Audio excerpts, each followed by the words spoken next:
Salut et bienvenue une fois encore sur ma chaîne, une chaîne qui vous propose des exercices corrigés de tout genre, de tous les chapitres, surtout en maths, physique, chimie et technologie. D'accord, donc il y a bon nombre de personnes qui m'ont demandé cette question sur la chaîne. D'accord, donc je suis en train de faire une vidéo pour ces gens-là, d'accord? Donc, pour leur permettre encore de bien comprendre, d'accord? De bien comprendre ce qu'ils n'ont pas encore compris sur les inéquations et les intervalles, d'accord? Donc, j'ai déjà fait un premier exemple sur les inéquations, d'accord? Donc, cette inéquation-là, je l'ai déjà publiée, d'accord? Donc, si vous ne l'avez pas encore vue, d'accord, il faut aller sur mes vidéos et vous allez voir ou bien le premier exemple en question. C'est bon? Donc, la dernière fois, on avait calculé et on a trouvé la réponse sous forme d'intervalle. Donc, je vais encore vous le redire. Ceux qui sont nouveaux sur la chaîne, d'accord? Si tu viens de trouver la vidéo en question, n'oublie pas de t'abonner en appuyant sur s'abonner, d'accord? Et active ma cloche de notification, d'accord? Donc, c'est l'année en cours. L'année tend vers la fin de l'année. L'année tend vers la fin et l'examen s'approche à grands pas. Donc, faites tout possible pour comprendre ces notions-là avant de se présenter à l'examen, d'accord? Donc, du courage à nous tous. Donc, si tu es sur cette vidéo, reste jusqu'à la fin. Prends ton bic, prends ta feuille ou bien ton cahier d'apprentissage et tu notes les choses, d'accord? Tu essaies de traiter ces différents exercices-là, mais avant, tu les fais et après, tu regardes la vidéo jusqu'à la fin pour voir si tu as tout trouvé. Si tu as tout trouvé, alors là, bingo à toi. Mais si tu n'as pas trouvé, ne baisse pas les bras, surtout, regarde encore l'explication ou bien suis encore l'explication et tu vas y arriver.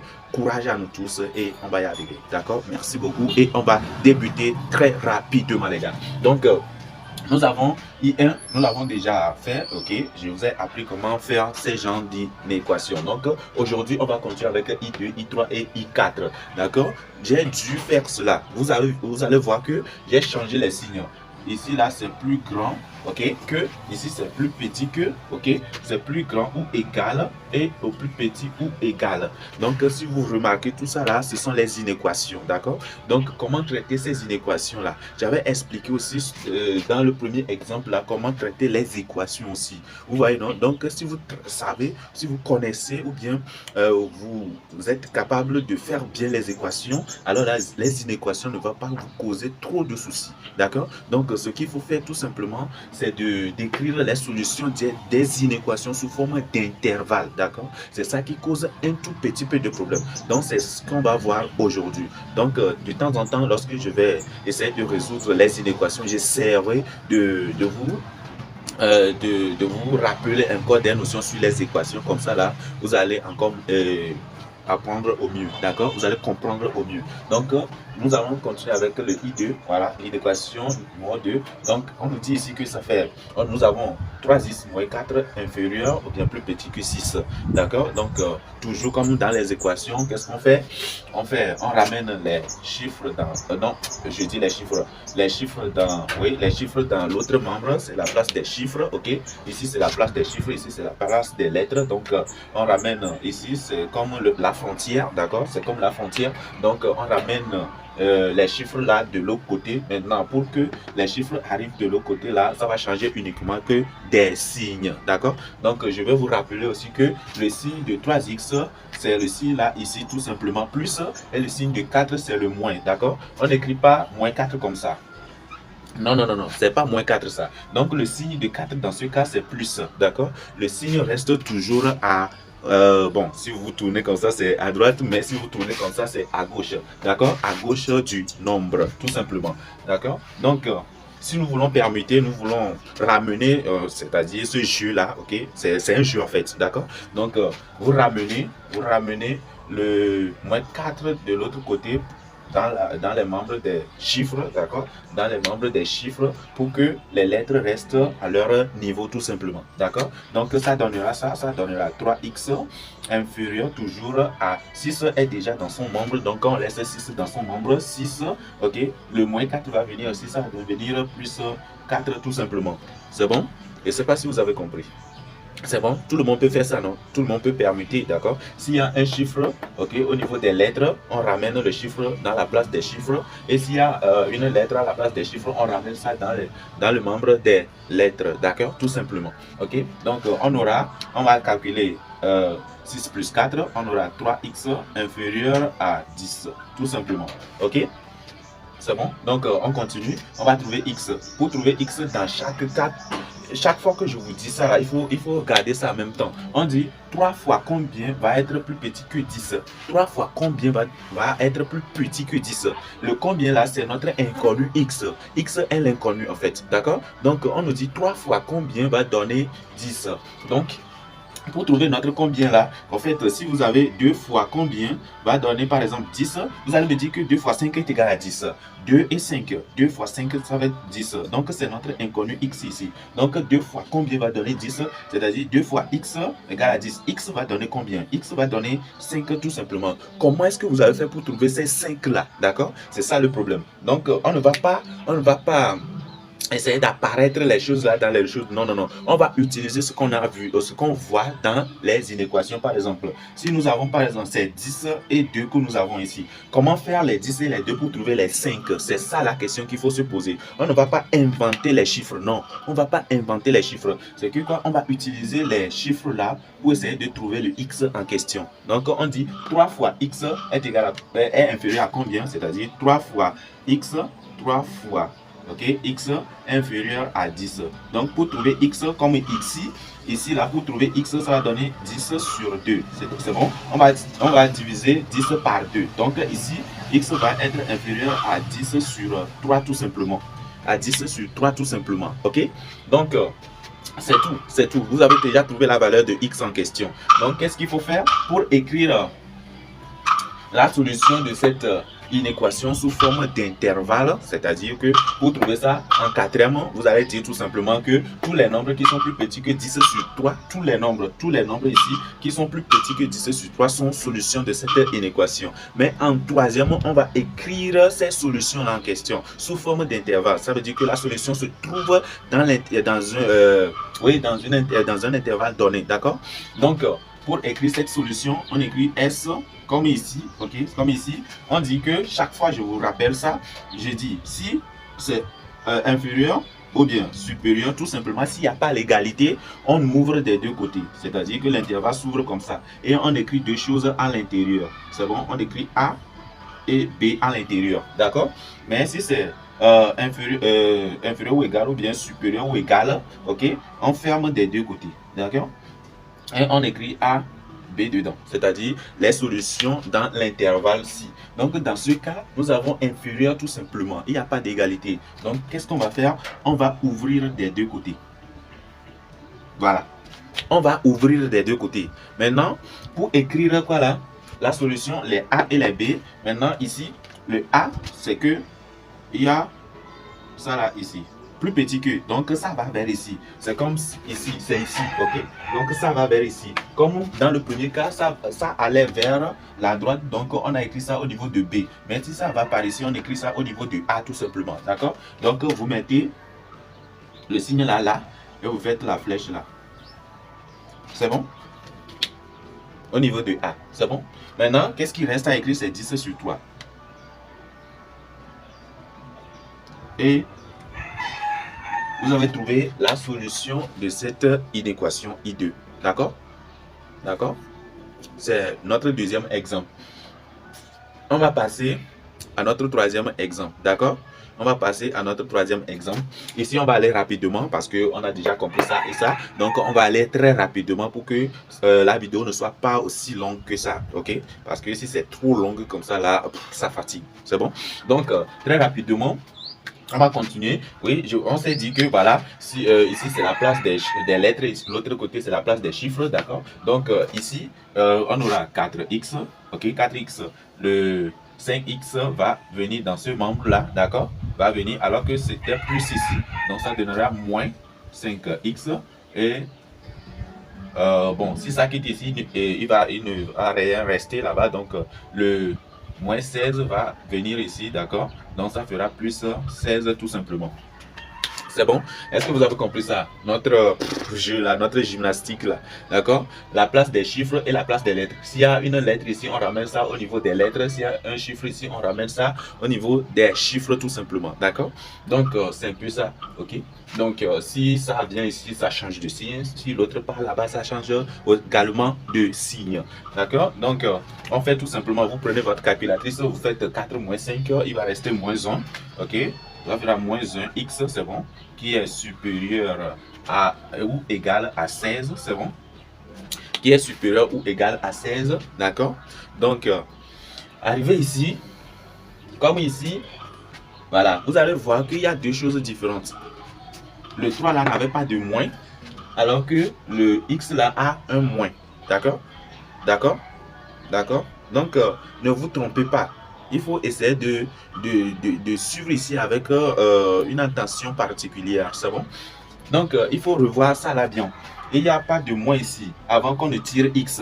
Mais il y a un moins ici avant qu'on va tirer x. C'est bon? Il n'y a pas de moins ici avant qu'on a tiré x. Mais il y a un moins ici avant qu'on va tirer x. D'accord? Donc, qu'est-ce qu'il faut faire dans ce cas? Si nous voulons tirer x alors qu'il y a un moins qui multiplie déjà le x, qu'est-ce qu'on va faire? C'est-à-dire qu'il y a moins 1 multiplié par combien va donner 16. C'est bon? Juste 16 en fait. D'accord? Donc, qu'est-ce qu'il faut faire comme ici? On multiplie, c'est-à-dire on divise le 10 par 3 tout simplement. OK? Par ce 3 là. La même chose qu'on va faire dans ce cas. Mais dans ce cas-là, comme il y a un moins, le sens du signe va changer, d'accord? Le sens de notre inégalité plutôt. Le sens de notre inégalité, c'est-à-dire le sens là, ok? Ça va aller comme ça tout simplement, ok? Oui, le sens de notre inégalité va changer, d'accord? De notre inégalité va changer. OK? Parce qu'il y a un moins ici qui multiplie notre x avant qu'on ne tire x en question. OK? Donc, on aura quoi? X qui va être 16 sur moins 1. D'accord? D'accord? X l'égalité va changer de sens parce qu'il y a un moins qui multiplie notre inconnu x là-bas. D'accord? Donc, arrivé ici, on aura x qui se moins 16 parce que quoi? Notre plus divisé par moins, ça va donner moins toujours. D'accord? C'est comme on fait plus multiplié par moins, ça donne moins en tout. C'est la même chose, d'accord? Donc, la solution, le pourquoi vous voyez l'exercice ici, c'est que quand je faisais la vidéo, je croyais que je crois que la vidéo là. Donc, oui, l'exercice là ici, je l'ai mis ici tout simplement parce que à la fin, vous allez traiter ça là pour que je puisse voir. D'accord? Donc, vous allez traiter ça et les mettre là dans les commentaires. D'accord? Vous mettez les solutions dans les commentaires. Par exemple, vous mettez I1, ok, la solution de I1 dans les commentaires, la solution de I2 dans les commentaires, la solution de I3 et ainsi de suite dans les commentaires que je vais vérifier. Ok? D'accord? Donc, n'oubliez pas que si que j'ai créé un groupe WhatsApp, ok, je mettrai mon numéro WhatsApp sur l'écran ou bien dans cette vidéo là, d'accord? Donc vous allez voir ça sur l'écran là, comme ça vous allez essayer d'enregistrer le numéro et m'écrire sur WhatsApp et on va voir ce qu'on peut faire, d'accord? Donc il y a des élèves déjà dans ce groupe WhatsApp là, ok? Donc si vous voulez participer, parce que dans ce groupe là, c'est pas de la bagarre, on fait du travail, d'accord? C'est le travail qui compte, ok? Parce que cette année, tout le monde doit avoir son PPC, parce que c'est très important. Donc, on va écrire cette solution. Nous avions déjà dit que si c'est supérieur ou égal, bien inférieur ou égal, bien supérieur ou égal, on ferme des deux côtés, d'accord? Et on écrit les solutions à l'intérieur, ok? Tout simplement. Donc, la solution, dans ce cas, on ferme encore les deux côtés et on va écrire les deux choses à l'intérieur, ok, les deux solutions à l'intérieur. Maintenant, comme c'est inférieur doucement, comme c'est inférieur ou égal, qu'est-ce qu'on fait? On met toujours la flèche comme ça là, inférieur, ok, et qu'est-ce qu'il reste à faire? Moins 16, d'accord?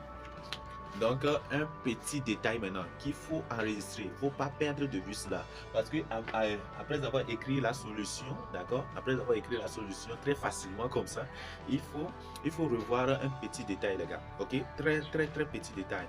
qu'il ne faut pas oublier, d'accord? Donc, qu'est-ce que vous allez vous dire? C'est que vous allez vous dire qu'on ne ferme jamais sur infini. Répétez ça, je vais voir. On ne ferme jamais sur infini, d'accord? Donc,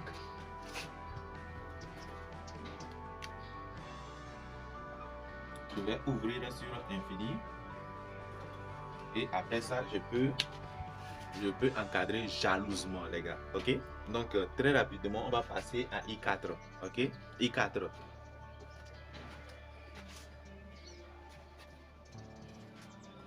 Donc, notre I4, on nous dit quoi? On nous dit que ça fait 2x moins 3 inférieur ou égal à 4x moins 6. Ok? C'est ce que nous allons faire. Nous allons calculer. D'accord? Nous allons résoudre. D'accord? Donc, on aura 2x, bon, entre ici, d'accord? Donc, on aura 2x moins 4x qui sera inférieur ou égal à moins 6 qui est déjà dans son nombre, plus 3 en question. Ok? Donc, très rapidement, vous prenez votre calculatrice, vous calculez 2 moins 4. 2 moins 4, ça fait moins 2, ok? Inférieur, moins 2x, hein? Faut pas l'oublier. Moins 2x, inférieur ou égal à moins 3, ok? Arrivé ici, nous sommes encore ici. Vous voyez, non? Ça fait moins 1x. Bon, comme le moins là multiplie l'inconnu x pour chercher notre x tout simplement, on fait comment? Vous voyez, on change le sens. Ok? Parce que ça fait moins 2x inférieur. Donc, on change le sens.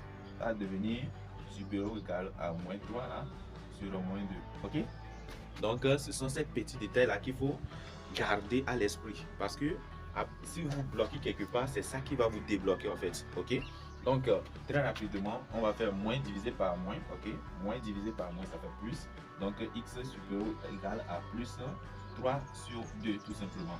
D'accord? Donc, pour écrire sa solution, encore, la solution, ça va donner, comme c'est supérieur ou égal, on va fermer des deux côtés. On va écrire à l'intérieur, ok? Donc, la flèche va vers là, ok? La flèche va vers là, donc on écrit ici. Voilà, d'accord? Donc, qu'est-ce qu'il reste à faire?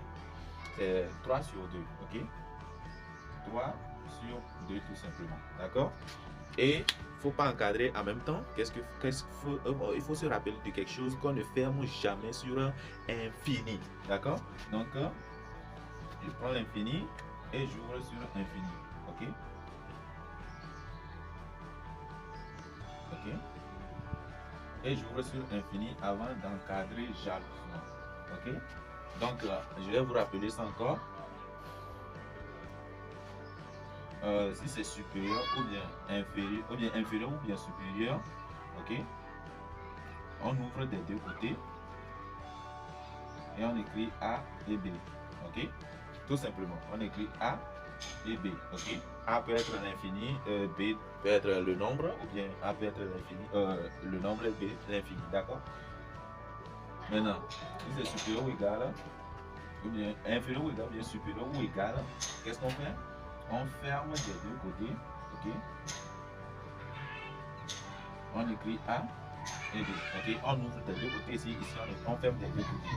Maintenant, dans ce cas, on dit quoi? Dans ce cas-là, on dit on ne ferme jamais sur infini. Ok? On ne ferme jamais sur l'infini, d'accord? Donc, si vous avez deux nombres, par exemple 2, 4, là, vous fermez des deux côtés parce qu'il n'y a pas d'infini, d'accord? Mais au cas où vous avez un infini quelque part, ou bien, oui, quelque part, vous ouvrez sur l'infini en question, ok? C'est tout ce qu'il faut connaître, d'accord? Voilà l'exercice là que j'ai mis ici. Donc, vous traitez l'exercice là, ok? Que vous me donnez les réponses dans les commentaires. Donc, merci beaucoup à vous. Jusqu'à ce que je ne fasse la statistique pour vous, portez-vous bien et soyez toujours courageux, ok? C'est-à-dire que je dois vous devez être courageux, c'est-à-dire que vous devez tout faire pour avoir votre BPC cette année, ok? Donc, concentrez-vous sur tout ce que vous faites là, concentrez-vous sur ça et ça va aller. Merci beaucoup à vous et à la prochaine. Bye bye.